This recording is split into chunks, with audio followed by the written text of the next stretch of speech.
All right, and boom. What is up, everybody? It's me, J-Rod, the filmmaker, former filmmaker, frequent fighting gamer from Philadelphia, and we are back with what seems to be another episode of First and Final. I was looking for an F-sounding word to put in between there to continue the alliteration. What? This is J-Rod, the filmmaker, former filmmaker, and frequent fighting gamer from Philadelphia, and you have found yourself at another episode of First and Final. If this is your first and final ever, I know that was a bit confusing, but if you've never seen one of my first and final videos, it's really simple. I do two parts of a video. There's a trailer reaction and a movie or show review, and I put those two parts together into one video. So you get my first reaction, then we fast forward in time and you get my final thoughts. Also, check out this black shirt that I'm wearing. It's actually a green shirt, but it gets keyed out with the green screen, which is why I put another shirt over top of it so that I'm not a floating head. But actually, me being a floating head would be kind of, it would make sense for the thing that we're about to react to, because it is a bit spooky. It'll be coming out around Halloween time, and maybe there's a floating head in it. Who knows? But, so we're going to start off with the first reaction for this. If you clicked on the video, you saw the title and the thumbnail. You know what we're going to get into. This is going to be a first and final for Agatha All Along. And I killed Sparky too. Which is the spin-off series of Wandavision. Now, who remembers Wandavision? I sure do. In my opinion, Wandavision is still the best Disney, Marvel, DTV, Marvel show that they have ever made. And since Wandavision, that was the first one, there have been a lot of attempts. There have been a lot of other shows, but I still think none of them were as ambitious and successful as WandaVision was. It was so different. It was so out there. But because of that, it was really good. It stands on its own as just a really good TV show, but it also is a really good Marvel TV show at the same time. But since that was the first Marvel TV show we ever got, like I said, there has been a lot to come after that. There was Falcon and the Winter Soldier. There was Loki seasons 1 and 2. More recently, we just got Echo. Echo was probably the only other Disney TV show, Marvel TV show that we got this year. But Echo was really good. There was also like Moon Knight. Moon Knight was really good. I often forget about Moon Knight because it kind of came and went. But Moon Knight was really, really good. And then there was like the Disney animated stuff where we got What If? And then we got X-Men 97, which I actually made another first and final video on. So you can check out my reaction and review for X-Men 97. But that one was really good. Actually, it'll be between WandaVision and X-Men 97 for what I think was their best. But I'll put them in two separate categories just because one was live action and one was animated. However, we're about to get into it for Agatha All Along, the spin-off series for WandaVision that we've known about for a while, but we're finally going to see what's going on, what it's all about. I'm not going to spoil too much about the storyline of WandaVision and where Agatha comes from, but Agatha Harkness is a classic Marvel character, and she's a witch, so that's all I'll give you. But you can check out my trailer. I did a bunch of WandaVision videos back when it was on. I did some trailer reactions. I did some theory crafting. I think that was it. We did like at least 1 or 2 theory videos, and then we also did the trailer reaction when it first came out. So now we're going to do something similar for Agatha All Along, but this reaction won't come out until the full series is out and I have seen it and I can also review it. So shortly after you're seeing this reaction, you will also see my final review of the full show. And I'm very excited for it because, like I said, there haven't been a lot of Marvel TV shows. They're kind of falling off, dying out at this point. And the ones that we've had have been hit or miss. Like I said, there were a lot that I liked, but there were some I didn't like Falcon and Winter Soldier. I made an entire video about why I hated Falcon and Winter Soldier, more specifically why I hated the U.S. agent arc that they wrote for Falcon and Winter Soldier. But that's not what this is about. You can check out that video if you want to. It is called The Problem with Redemption. This is going to be about Agatha and Agatha All Along, her series. So we're going to start off with this trailer reaction. We're going to see what this show is hitting for. And then we're going to use some ancient spells and a mystical book that someone gave me and see if we can fast forward time. So first of all, let's switch over to the reaction. I think without further ado, let's get into it with our first reaction of Agatha All Along. This just dropped today, so I'm watching it on the day that this trailer premieres. But like I said, you won't see it until I can do the full review as well. So without further ado, let's do it. Agatha looking very normal in this first shot. Is this a prequel? Another beautiful day. Surprised to see you out here, detective. Detective? Oh, Jane no. Doe. I'm pretty sure it's a Found her sequel, down here by though. the water. Cause? Blunt force trauma. And it's a murder mystery? What happened to you? That's not Wanda, Lead is in the it? case. But I can't shake this feeling I'm seeing it wrong.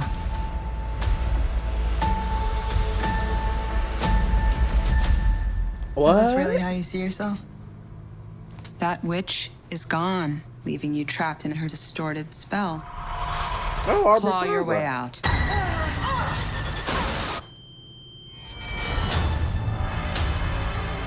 Oh, she's black and white. I thought she was like animated or something. So Wanda is gone. I mean, we kind of knew that. Days. Well, how does that affect the spell? How does that affect She Agatha? took every bit of power I had, but I can beat that witch again. Okay, she's getting her powers back. I like that.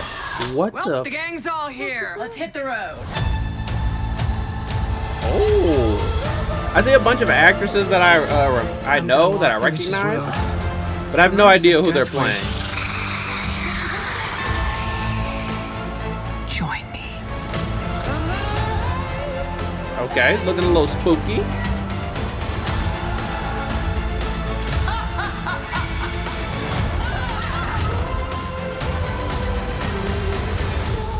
What witch in her right mind would join Agatha Harkness's coven? I felt they Not were. looking for right-minded witches, Putting a as it cover in. happens.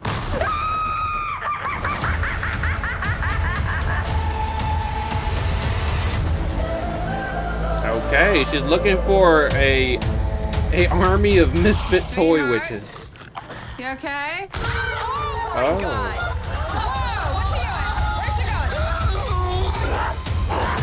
Okay. Oh, September 18th. So a little bit before Halloween time. Halloween-ish. But it looks pretty good. I'm not going to lie. It looks a little darker than what they were going for with WandaVision, which makes sense to me. There were like dark parts of WandaVision, but it wasn't dark all around. Also, I think that I'm gonna bring up a movie that might be divisive, but Doctor Strange and the Multiverse of Madness probably influences some of the darker themes and darker tones of this film, because that did attempt to go darker, and especially with Wanda's part of that film. If you haven't seen that, you're probably gonna want to see that before this, because that explains what Wanda was doing between WandaVision and now. But they definitely went pretty dark horror inspiration with Wanda's part in Doctor Strange and the Multiverse of Madness, which made a lot of sense because it was directed by Sam Raimi, who did Evil Dead and a bunch of other films. So it made perfect sense for that, and I think it'll also make perfect sense for this one. Looks fun. Honestly, it looks pretty cool. Like I said, there's a bunch of actresses that I recognize, but I want to see who they're portraying. Who are their characters? I feel like Aubrey Plaza is amazing casting for this, regardless of who she's playing, what she's doing.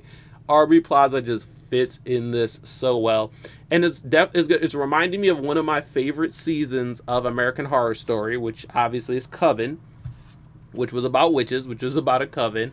That was actually the first season of American Horror Story I had ever seen, and it still to this day stands out as one of my favorites. So I'm excited to see their take on these horror-esque themes. Obviously, it's gonna still be a bit family friendly. It's on Disney Plus. Most of their stuff is family friendly. There are a few exceptions. I think Echo was an exception because we had to like enable some sort of parental control setting on Disney Plus to even be able to watch it. But hopefully we get the same for this, because I want some darker themes. I want this to be a little bit scary and made for a more mature audience and not just a general audience. But so far, Agatha All Along is looking pretty good. I'm not gonna lie. Yeah, I can see where they're going for, because it's picking up Agatha's story after WandaVision, and now that Wanda is not really in the picture anymore, there's a sort of quest for Agatha to go on to kind of reclaim her witchiness, reclaim her powers, reclaim her seat. and we'll see how she, how that can become. I like the fact that she starts off as a detective. Like, so what is her role? Is she stuck in the town? Is she still in control of the town? Does she just assume a life and blend in with the people in the town like everybody else?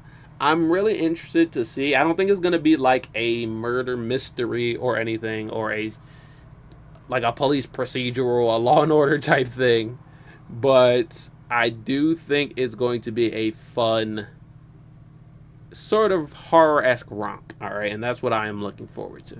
So that's all I have for my first reaction. I really can't say much more about it until I see the actual show. There will probably be some more trailers, teasers, or like special looks before the full show comes out.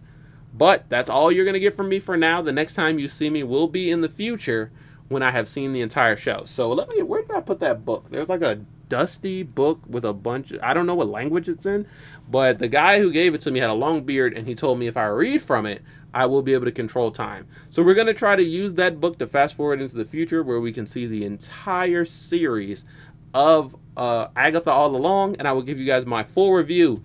Am I still going to be excited for it in the future? Does it hold up as much? Or did me going through that time wormhole kind of actually put me into a different dimension and I need help getting back?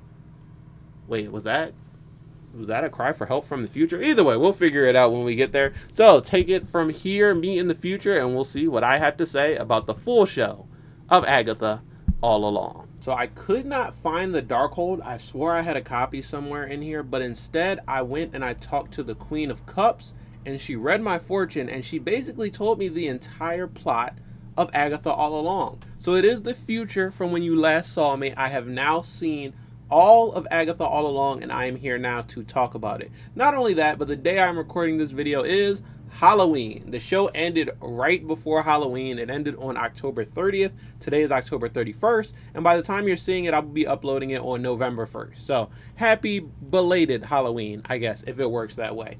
But we're going to talk about Agatha All Along. I'm going to give you guys my spoiler-free thoughts first, so if you still haven't seen it, I'm not going to spoil it yet.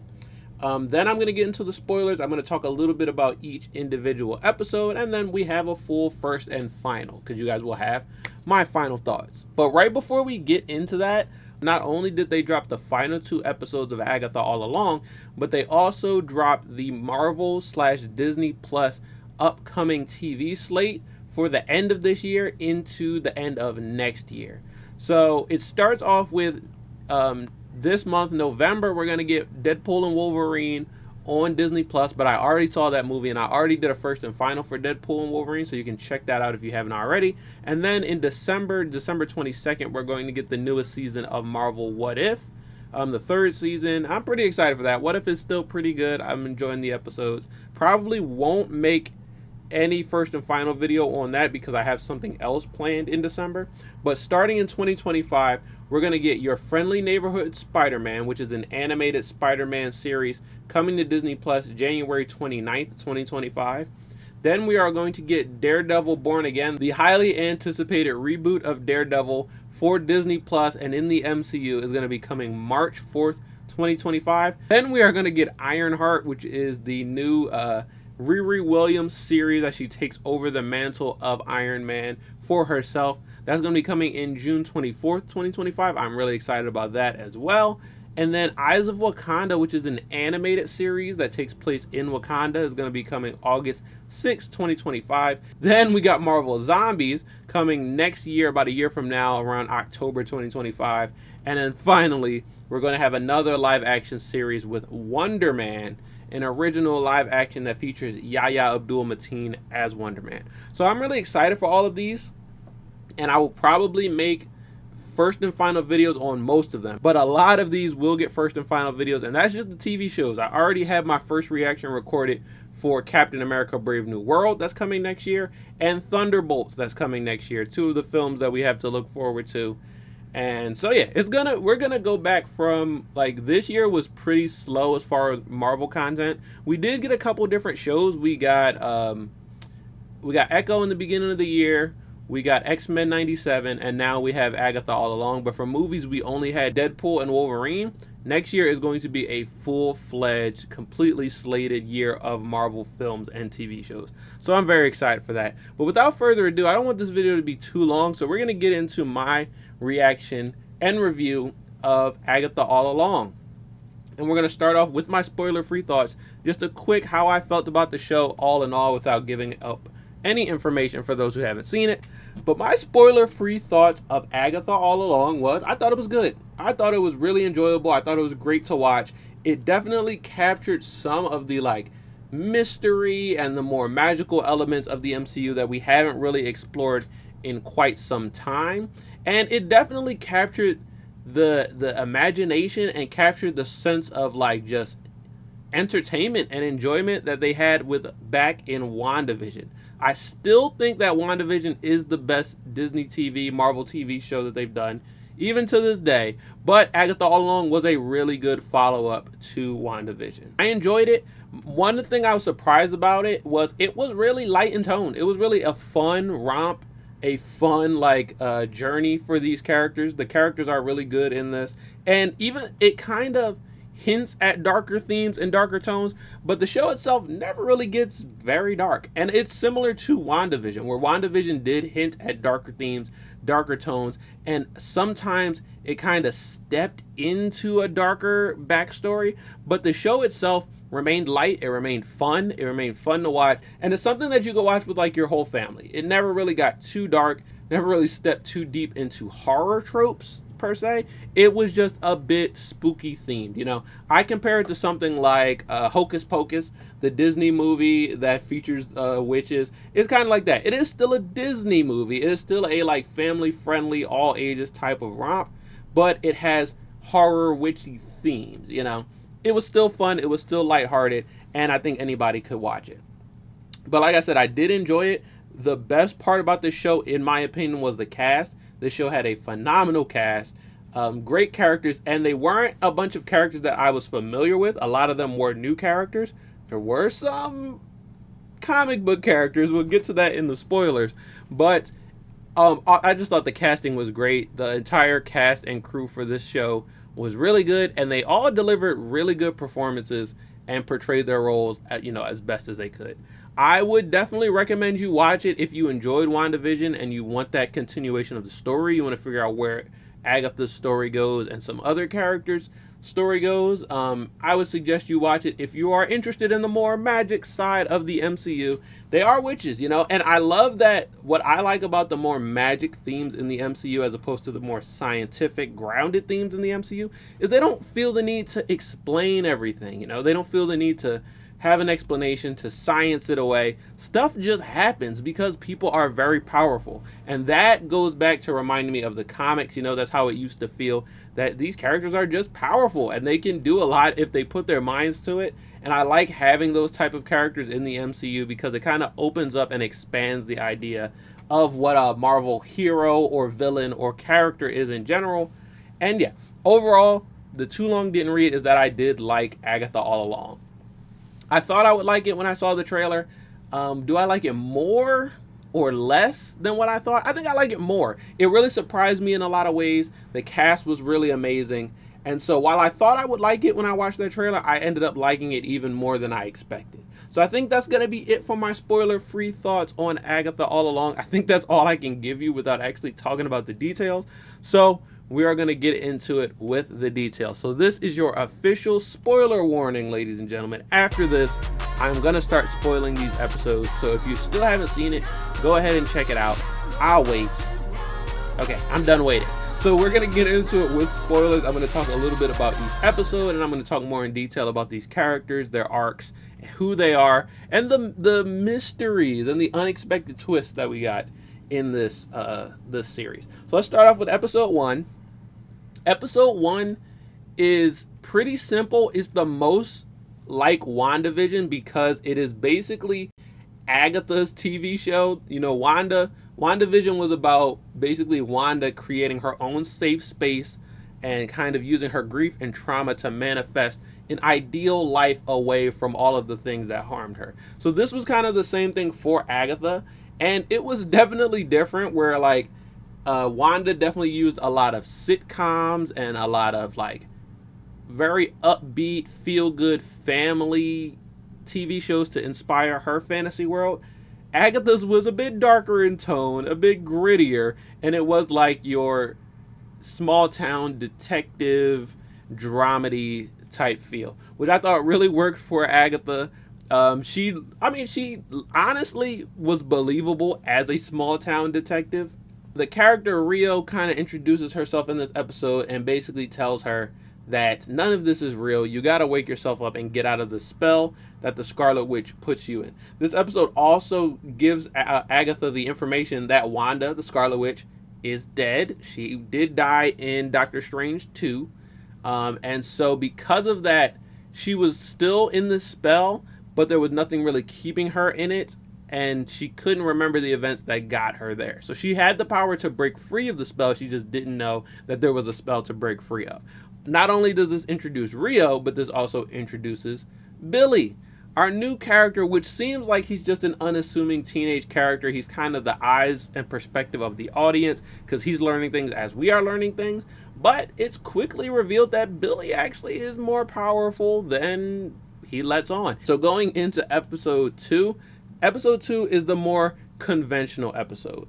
This is Agatha basically building her coven and assembling the ensemble cast of characters that will join us for the rest of the series as they try to take on the Witch's Road.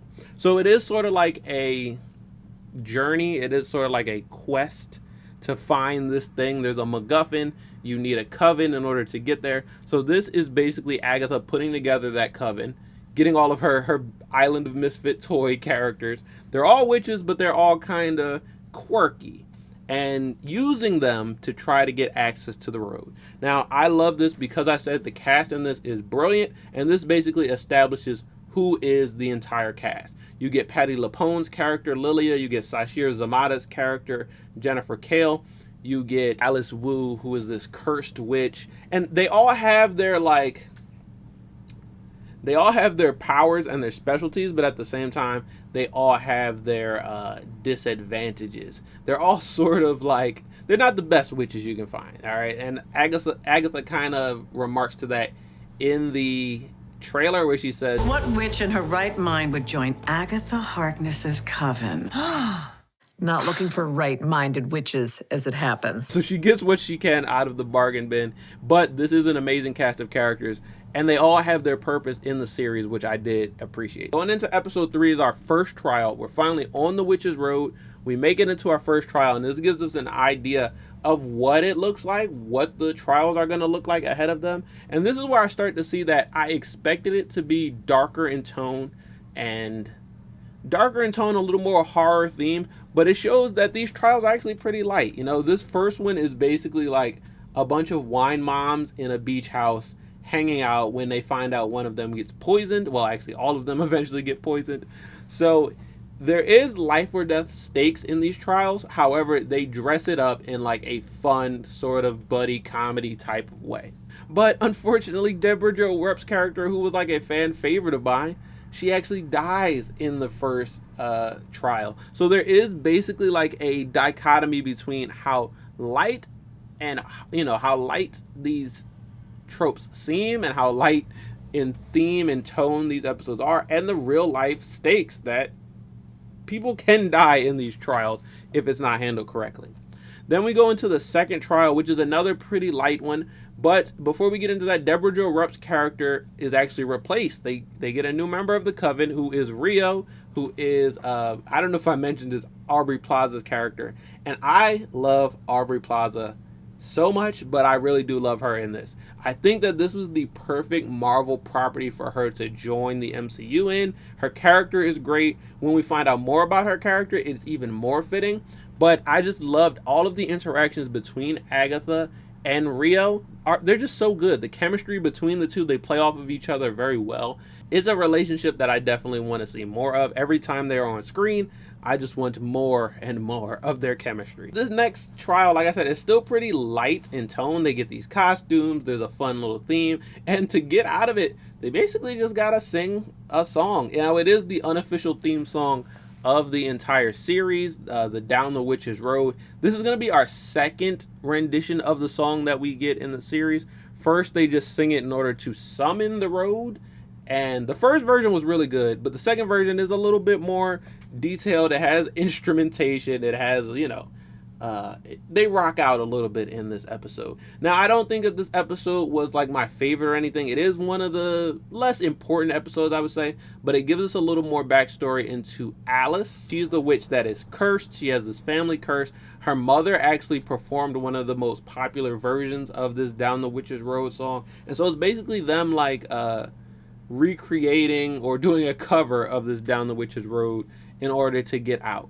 Like I said, this is not the most important episode to the story, and it's not my favorite or anything, but I did like this for it gives us a little bit more of Alice's backstory, but also gives us a little more of Agatha's backstory and her son, her relationship with her son. There was a point in time where they might have hinted at the fact that Billy was her son, but I think it's quickly debunked in this episode that no, he is a completely different person, and he is someone who is going to be important to the story moving forward. Episode 5 is where the show actually does get a bit darker. The darker tone and then the horror inspiration, horror references that I was looking for in the earlier trials, this is where we get it, because this one is all like Ouija board, Exorcist, Evil Dead themed, Haunted Mansion. All of that kind of comes into one in this episode, and it gives us a little bit more of Agatha's backstory, her relationship to her mother, and then her relationship to her son. So I did like this one for it finally giving us, or giving me personally, the horror tropes and the references and the darker theme that I was looking for. But it also gives us some, much needed exposition as well that moves the story forward. Unfortunately, in this episode, we lose Alice. So we just kind of got her backstory. In the last episode, she finally broke her family's curse, and then she's gone. Another member of the coven down. But I guess, like I said, there are life and death stakes in these trials. Also, with that Agatha backstory, and it talks about, her first coven, the Salem witches, basically, that we got a hint of in WandaVision. This also tells us who the Salem 7 are. Didn't mention it before, but the Salem 7 are the villains in the beginning of the series. Rio basically states that they are just some witches who have they have a grudge against Agatha, but it's explained in this episode that they are actually the descendant of the original coven of Agatha that, in Salem. That is episode 5. And in episode 6, we get a departure from the main story. So it takes us back to how Billy got into the story, who he is, how he got here, and why he's so important to the story. So I think some people, like me, got this spoiled before the show even started, but Billy in the story is actually Billy Maximoff. They call him Teen throughout the show, and when he tries to mention his actual name or who his parents are or whatever, there is a sigil, a sort of spell that is protecting those words from being heard. So none of the witches in the coven can just say, hey, who are you, where'd you come from? Because if he answers, it's completely unreadable, unhearable, unknowable for anyone else. But Billy, like some people predicted, is Billy Maximoff, Wanda's son. She had 2 sons, Wiccan and Speed, I believe are their like superhero names, their Marvel names. And after the events of WandaVision, we thought they were gone. We thought they died and got sucked up into the Westview anomaly, as people are calling it. But it turns out that did technically happen, but since Billy is actually another powerful sorcerer, just like Wanda is, when that happened, his consciousness, his soul, didn't get destroyed. It kind of started to search around for another body to inhabit. And it just so happens that at the exact time he was looking for a new body, there was another boy named Billy who lived in Westview, or was in Westview at the time, who died in a car crash. So Billy Maximoff's spirit inhabited this new Billy, and thus he was reborn. But this was a fun episode because it gives us like a bunch of WandaVision references. It goes back to the events of WandaVision and that final fight between Wanda and Agatha,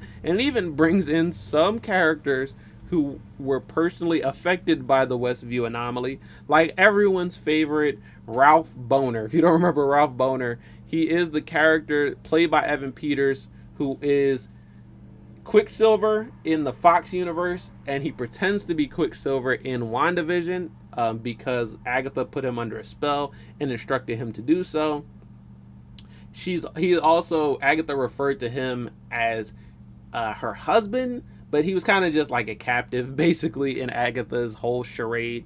So yeah, Ralph Bohner comes back and basically tells Billy about the Westview anomaly from his point of view, what happens, and basically tells him stay away from Agatha, she's dangerous, stay away from Westview, stay safe, get out of here. They recounted the events of WandaVision, but also recounted the events of the beginning of Agatha all along from Teen's point of view. And the funniest part about that is while it looked like Agatha was in this really cool small town detective crime drama, she was actually just in her house looking crazy and acting crazy, and everyone just kind of left her alone because they thought she was crazy, I found that part really funny. There was no police station, there was no jail, there was no mortuary interrogation room. It was just her walking around her house being crazy. Going back to episode 7, we get right back on track with the witches on the road, and episode 7, in my opinion, is probably the best episode of the season. We got our Alice focused episode, we got a Billy episode, but this is now a Lilia episode. Lilia, played by Patti LuPone. She is like our fortune teller, our tarot reader. She is the Queen of Cups, and this gives us her backstory. It explains her quirks, but also really sets us up for the rest of the show going forward. Patti LuPone's quirk, or Lilia's quirk throughout the show, is that she doesn't seem all the way there. It seems as if when you don't know what's going on that she's hearing voices in her head and she's responding to the voices, but it's revealed in this episode that actually what is going on is she experiences time as like this fractured, non-linear sort of path. So basically everything that all of her outbursts and all of her random moments of what seems like she's going crazy is actually very clear and intentional points where she's experiencing things that'll happen in the past or in the future out of order. I thought this was really cool from a writing perspective. It was really fun that they revisited all these moments, whether it was before they got on the road or while they were on the road, and they lined it up in a way that would be linear for Lilia, but was definitely out of order for us, the viewer. And all of these events start to actually make sense for us, the viewer, but they also start to make sense for Patty. She gets this moment of clarity, for Lilia. She gets these moments of clarity eventually where she actually starts to know what's going on, and it starts to make sense, and it starts to flow. And unfortunately, what that means is that she's actually at the end of her journey, which we find out at the end of this episode, because this episode, it fills in the gaps in her memories, it gives her a hero moment, and it provides backstory. It does all of that in one. It's such a very well-rounded episode for Lilia and her arc. And before this, she was just, a supporting character, but this gives her importance in the story, and I thought it was really well done. Also, Patti LuPone is just doing an amazing job acting in this episode, and they all get these really fun costumes that are like references to different Disney witches and like Wizard of Oz and Maleficent, and there's just a bunch of references and Easter eggs all throughout this episode. Unfortunately, we lose Lilia at the end of this episode. She does get her hero moment at the end, and she takes out the Salem 7, taking them off the board because they were never really the main villains of this series anyway. And she reveals that Rio, as Aubrey Plaza's character Rio, one of my favorites, is Death. Now, when she says Rio is Death, at first I thought she just meant, Rio is trying to kill you. Rio is the big bad. Watch out for her. But no, she actually means that Rio is the Marvel character Death that we have seen in a lot of comics past. The same Death that gets Thanos to do the whole genocide. The same Death that flirts with Deadpool every once in a while. The very embodiment and personification of Death that has become a Marvel character is Rio. And that was such a really cool reference, callback, revelation, whatever you want to call it, because Death is an important character in the Marvel comics, had yet to be introduced. We got Thanos already, we got Deadpool already. None of those characters had any interaction with Death until now. We get it through Agatha all along. I think I prefer the way that they introduce Rio as Death in this series because it makes her seem very significant, very important, and it doesn't make her seem like a joke character, or it doesn't make her seem like a fun character you want to have around. There is really an importance to her being Death in the series, as all of the witches in this are like pretty old, pretty ancient. They've seen a lot of things, and death is an important concept that they all have to deal with. We personally have seen it, as we have Alice died, Mrs. Hart died, and now Lilia died. So while death doesn't seem to be actively taking the witches away, it is something that they all have to deal with at some point in the story. Starting off with episode 8, this is the final trial, and it is the end of the road, both literally and metaphorically. We make it to the last trial, and the trial itself isn't actually that significant. While it seems like the final trial is everything we've been waiting for, once they get there, there is a really weird thing that they do where Jennifer Kale, who is Sashir Zamata's character, finds out that she's been bound this entire episode. She got bound way back in like the 60s, the 40s, I don't really remember. Back in the day, which means she doesn't really have access to all her magic. She can still make potions, she still has a lot of knowledge, but she didn't have access to all her magic. Out of nowhere, it's revealed that the person who bound her was Agatha, so the person who can unbind her was Agatha. And in what seems like not a lot of story time, like maybe 5 minutes or so, she finds out Agatha is the one who bound her. She gets her powers back from Agatha, and as soon as she gets her powers back, she disappears from the road.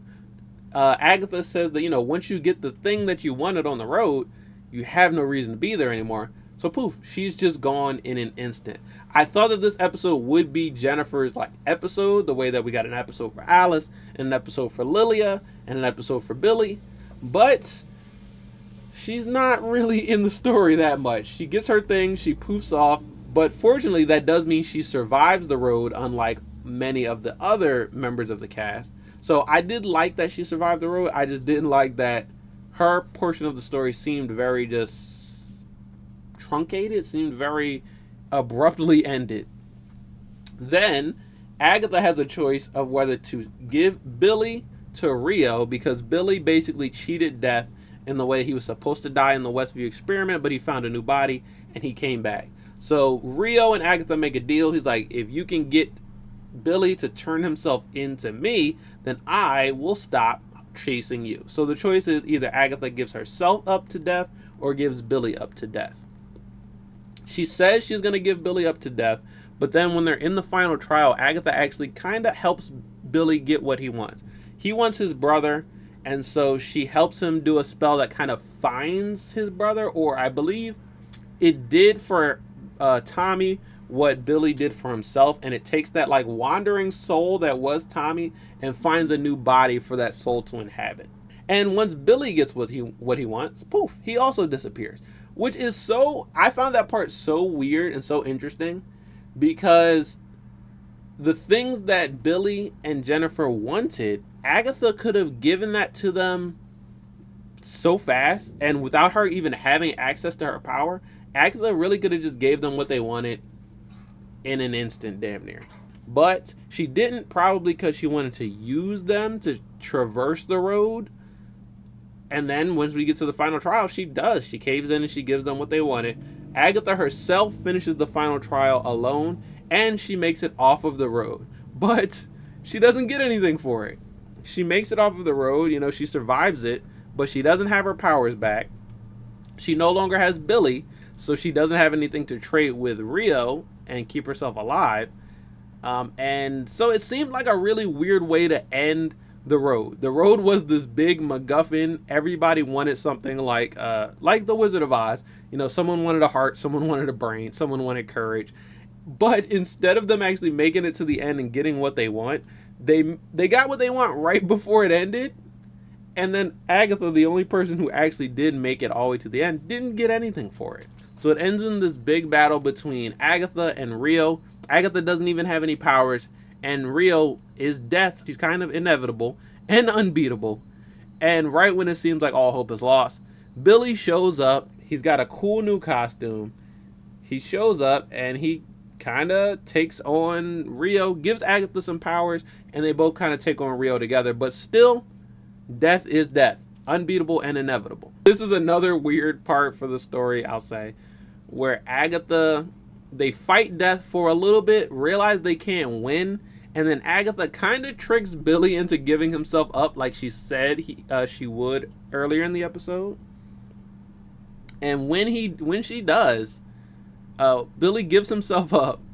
Then Billy makes Agatha feel bad for giving himself up. She evokes her son Nicholas Scratch, and that makes Agatha say, okay, all right, you gave yourself up, but I'm gonna do one final thing. I'm gonna make the selfless choice for once in my life, and I'm gonna save you. And she kisses death, which kills Agatha Harkness. Agatha Harkness dies in episode 8, and there is still a whole other ass episode after that. It's a well-rounded point for Agatha's arc because she starts off not trusting anyone and trying to use everyone to get what she wants, but in the end she makes the selfless choice and she gives up herself to save Billy. Wasn't really expected, but she does sort of soften throughout this series to the point where I think, she actually made she had character growth. She made some progression in her arc, and it was a good way to end that. And while this seems like it's the end of the story, everyone's off the road. Billy and Jennifer are the only two to survive. Billy doesn't have his brother Tommy yet, but he knows that he's out there somewhere. They do one more episode. And this one more episode is mostly like backstory exposition, explaining what happens, and then giving us a neat little bow to wrap up the story. I didn't think that this episode was necessary. I think I probably would have preferred them make episode 8 longer and end it there. But I'm not going to complain about 9 episodes, because something I've been complaining about for a lot of these Marvel TV shows is they are only like 6 episodes, and it forces them to rush to the end.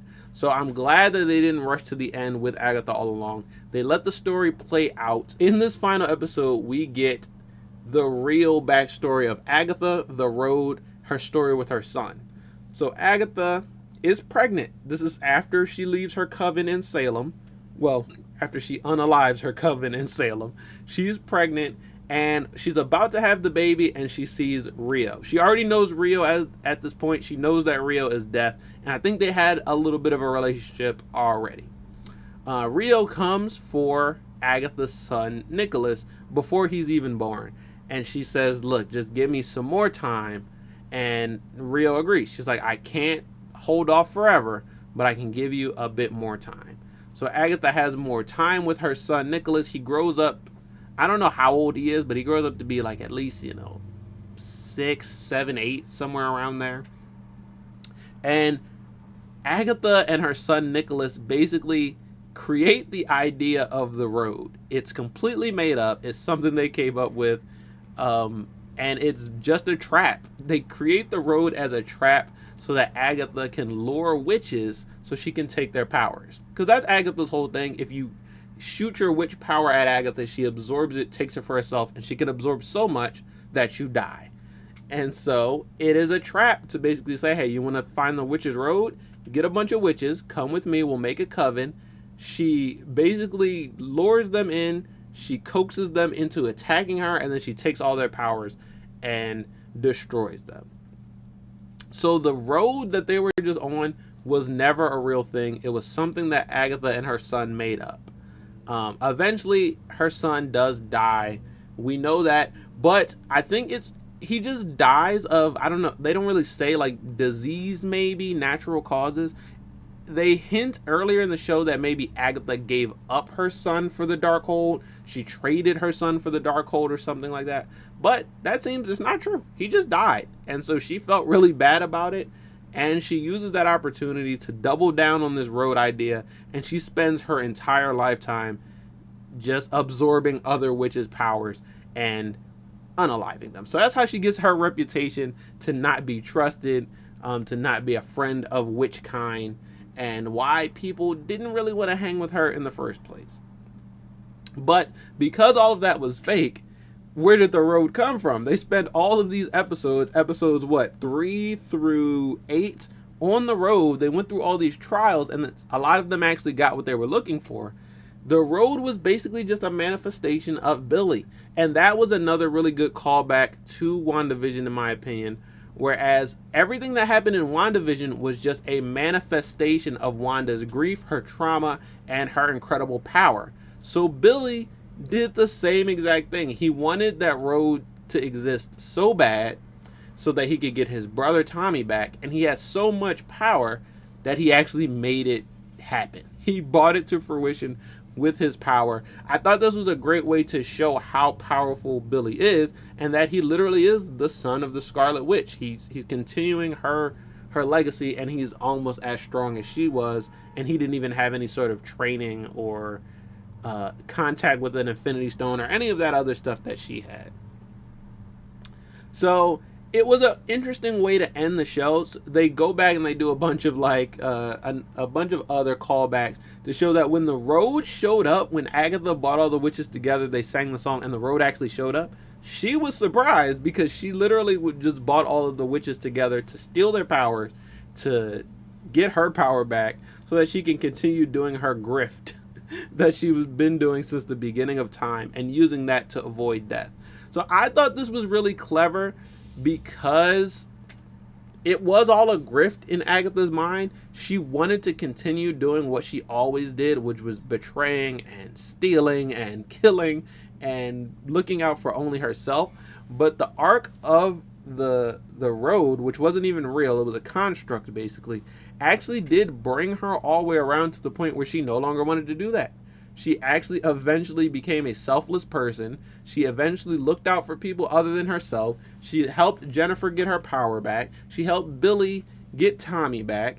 And in the end, she sacrificed herself for Billy and gave in to Rio, who was death. So that it was really a good character arc. Like, it was a well-rounded character arc for Agatha Harkness. I think that's why I think the show was very successful, because while, you know, everything that happened and all the plot points and beat to beat, everything wasn't that exciting and wasn't that amazing. And, you know, some of the times I think they should have zagged where they zigged, but it was a great, well-rounded story for Agatha. It gave us a beginning, middle, and end, and it gave us a lot of character progression. And going from that selfish witch who only looks out for herself, who has been doing that since, like, you know, the 1700s in Salem, she eventually actually made some progression in her story. I really like the story. It was a weird ending, I would say, but it wasn't a bad ending. I like the way they ended it off. The stories felt well-rounded. My one complaint about episode 9 is it doesn't feel like it was necessary. Like I said, they could have just made episode 8 a little bit longer and then, you know, finished it off in there. But while, you know, the part with Agatha coming back as a ghost, her and Billy kind of beef for a little bit. He tries to banish her, but then they come around and they're going to work together to find Tommy. And I think eventually Agatha will move on and confront her son Nicholas in whatever the afterlife is for her. So that part of it wasn't my favorite, but the backstory, the actual, you know, Agatha and Nicholas and the invention of the road as a concept and as a grift, I thought that part was really fun. I thought that was really cool. And all in all, it made for a really good show. And I think I had a similar complaint with WandaVision, where WandaVision was near perfect. WandaVision, every single episode was so good, it just fired on all cylinders. And then when it got to the end, it wasn't a bad ending, but I think that the ending just wasn't as amazing as the rest of the show was. And I could say the same for Agatha all along. It was a really good show, and the ending wasn't as amazing as the rest of the show, but it wasn't bad either. It was just okay. And I think, you know, when you're firing on all cylinders for the beginning, for the middle, if it falls off a bit on the end, I'm not going to complain too much, because overall, like I said, it was a really good show. So that is it for my opinions of Agatha all along. Why I liked it. There was some things I didn't like, but there were some things I thought they did amazing. The cast is really good. This is one of the best MCU casts in any show that they've ever done. I personally wish a lot of these characters could come back. There is potential for Billy Maximoff to come back, for Jennifer Kale to come back, even Agatha to come back as a ghost. I 100% need Aubrey Plaza's Rio/Death. I need her to come back in the future. She did an amazing depiction, and I want them to utilize that character a little more like they used to in the comics. Maybe in the next Deadpool thing, maybe. It doesn't matter where, but I would love to see her come back in more things. She was almost perfect. And it's unfortunate we won't be able to really get Alice or Lilia or Mrs. Hart back in a future thing because they all died. But hey, who knows? Maybe they're gonna do something exploring the afterlife with Ghost Agatha, and they could come back. But that is gonna be it. That is my full final thoughts on Agatha all along. You got my spoiler-free thoughts, my spoiler-filled thoughts, everything in between, and that is a first and final. That is everything you need to know about Agatha all along. And there's one more thing I need to do before we get out of here, and that is, boom, hit me with the 3-hit combo. I need you to smash the like button like Lilia, spear the subscribe button like Rio, and kick the notification bell like Mrs. Hart, I guess. But that is going to be it for this one. I have 2 more first and final videos that you can expect for the rest of this year. I already talked about some of the ones I want to do in 2025, but for 2024 you can look forward to a first and final for Arcane Season 2 coming in November, and a first and final for Secret Level, the video game anthology series, coming in December. So look forward to that, plus more first and finals in 2025. And yeah, more of other things. I got some other special videos planned. I'm working on a video for next week that is going to be about American Horror Story, and then who knows what's going to come after that. So guys, that's going to be it for this one. Tell me how you felt about Agatha all along. Tell me your opinions. What rating do you give it out of 10 or out of 3 or out of 5? I don't know. Just let me know how you felt about it, and I will see you guys next time in another new one. Peace out.